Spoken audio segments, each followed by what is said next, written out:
ഒരു ഭാര്യയും ഭർത്താവും എൻ്റെ വീട്ടിൽ വന്നു. വർഷങ്ങൾക്ക് മുമ്പാണ്. അത്തോളിക്കാരായിരുന്നു.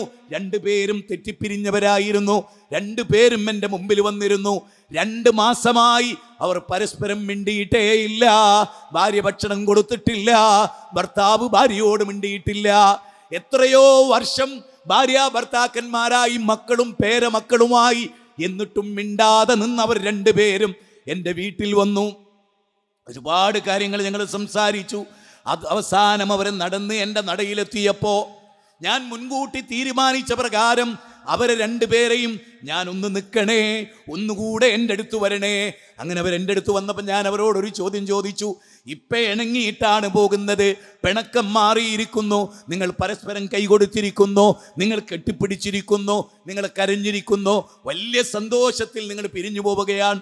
അല്ലാഹ് നിങ്ങളോട് കാരുണ്യം കാണിച്ചിട്ടില്ലായിരുന്നെങ്കിൽ, നിങ്ങളെങ്ങാനും ഇന്നലെ മരിച്ചിരുന്നെങ്കിൽ, ഭാര്യയാണ് മരിച്ചതെങ്കിൽ ഭർത്താവ് എത്ര കൊല്ലമാ ദുഃഖമായി കഴിഞ്ഞുകൂടും.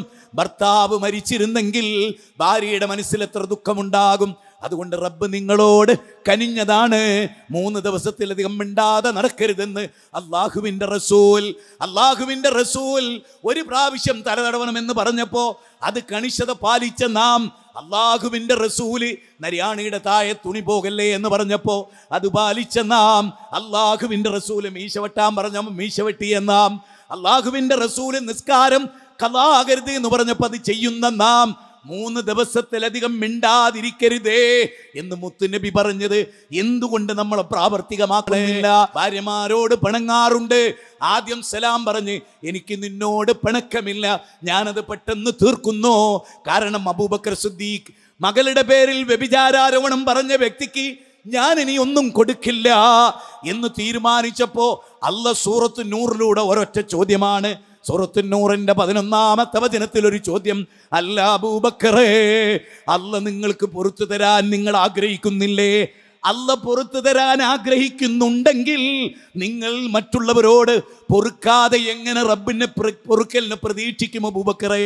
ഉടനെ തന്നെ അബൂബക്കർ സിദ്ദീഖ്, സ്വർഗത്തിന്റെ 8 വാതിലുകളിലൂടെ വിളിക്കപ്പെട്ട അബൂബക്കർ സിദ്ദീഖ് ഓടിച്ചെന്നിട്ട്, ഞാൻ എന്തൊക്കെ നിനക്ക് ചെയ്തോ അതും അതിൽ കൂടുതൽ ഞാൻ ചെയ്യാനാണ് ആഗ്രഹിക്കുന്നത്. എൻ്റെ റബ്ബെനിക്ക് പൊറുത്തു തരാൻ